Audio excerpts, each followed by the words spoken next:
Bonjour à toutes et tous et bienvenue pour cette revue de presse JV, la dernière de la semaine. Mais je tiens à vous rappeler que ce week-end, si vous avez raté des émissions, il y a déjà celle donc de toute la semaine sur ce même flux. Il y a eu pas mal de choses ces derniers jours.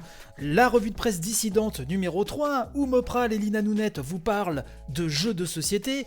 Vous avez aussi la grande revue de presse JV, où avec Mopral, Machin Truc 76 et Barjack, nous parlons du duel Xbox PlayStation pour cette next-gen qui arrive. Vous avez aussi le Family Pack numéro 2 qui date de seulement il y a une petite semaine, où avec ma femme et mon fils, on parle de jeux vidéo sous un prisme familial. Bref, beaucoup d'émissions à retrouver sur ce même flux. Vous le savez aussi, le vendredi c'est le jour des tipeurs et des patrons du Patreon. Sur Patreon, je remercie Martin qui nous écoute de Tokyo, Tonton Bernard et Gontran. Merci encore à vous trois pour votre soutien si précieux, et merci au tipeur Thibaut, nouveau tipeur qui est arrivé cette semaine. Bienvenue dans la belle commu de la revue de presse JV. N'hésite pas à aller faire un tour sur le Discord, à venir discutailler avec nous.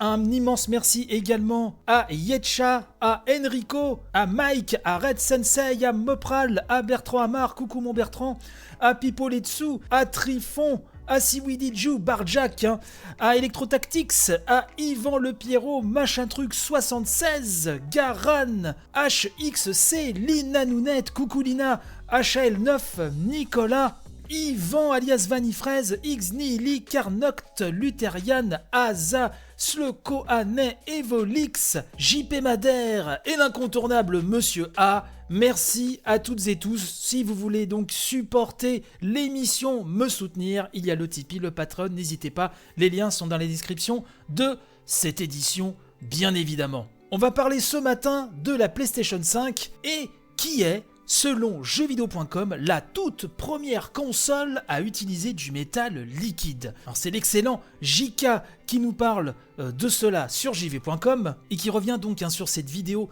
de démontage de la PlayStation 5. Alors si vous écoutez la version YouTube ou la version Instagram IGTV de cette édition, vous aurez les images en même temps.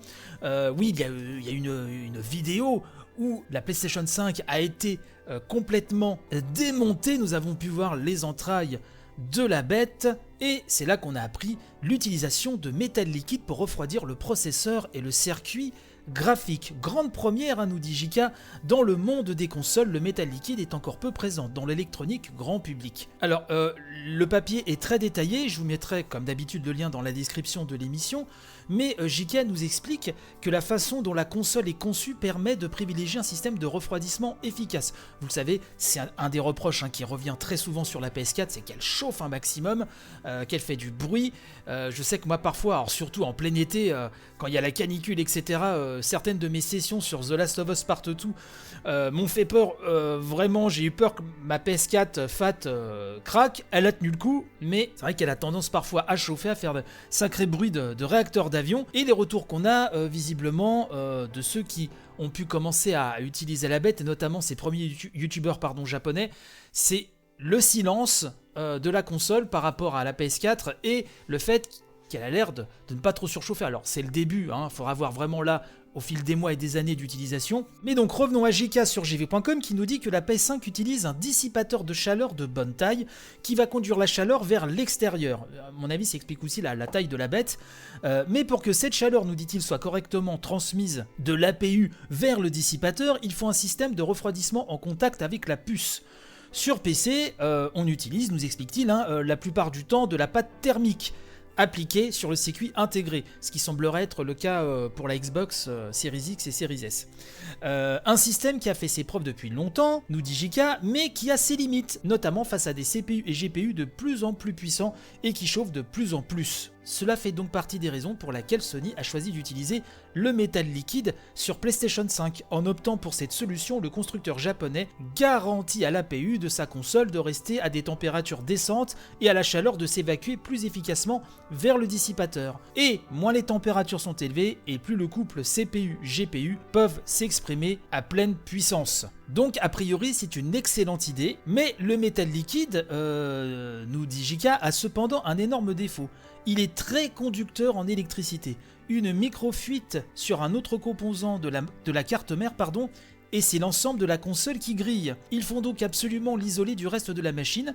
Bien conscient de cette contrainte, Sony affirme avoir travaillé pendant 2 ans sur un système de cage hermétique autour de l'APU qui devrait garantir une parfaite étanchéité quelle que soit la position de la console.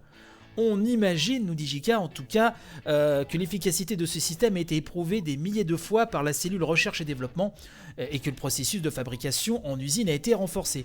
Le moindre défaut de fabrication sur ce point risquant d'entraîner une mort très prématurée de la console. Donc j'espère que ça là-dessus, ils ont fait le job, puisque si on se retrouve avec des consoles qui grillent à tour de bras, je ne vous raconte pas le scandale. Un peu plus loin, comme je vous le disais il y a quelques minutes, je vous détaille pas non plus tout le contenu de l'article, mais en conclusion, ce papier nous explique que PlayStation et Xbox ont 2 approches très différentes. On nous explique que l'usage de métal liquide est donc très prometteur et couplé à un bon dissipateur de chaleur devrait permettre à la PS5 d'atteindre un excellent niveau de performance.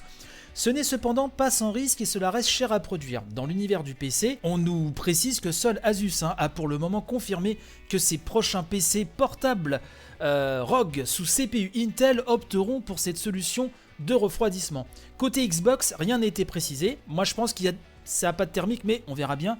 Mais il semble, donc, nous dit l'article, garanti que les séries X et S utiliseront donc de la pâte thermique. Voilà, nous sommes d'accord.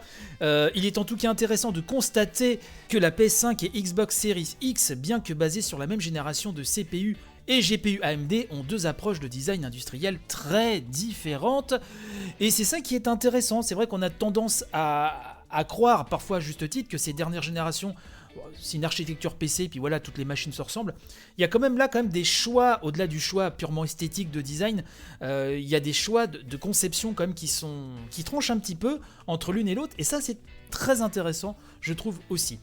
Avant de nous quitter, de vous souhaiter un bon week-end, je tenais à vous remercier vraiment pour votre fidélité, des très bons scores de download, d'écoute de l'émission. N'hésitez pas à partager un maximum, c'est vraiment super important.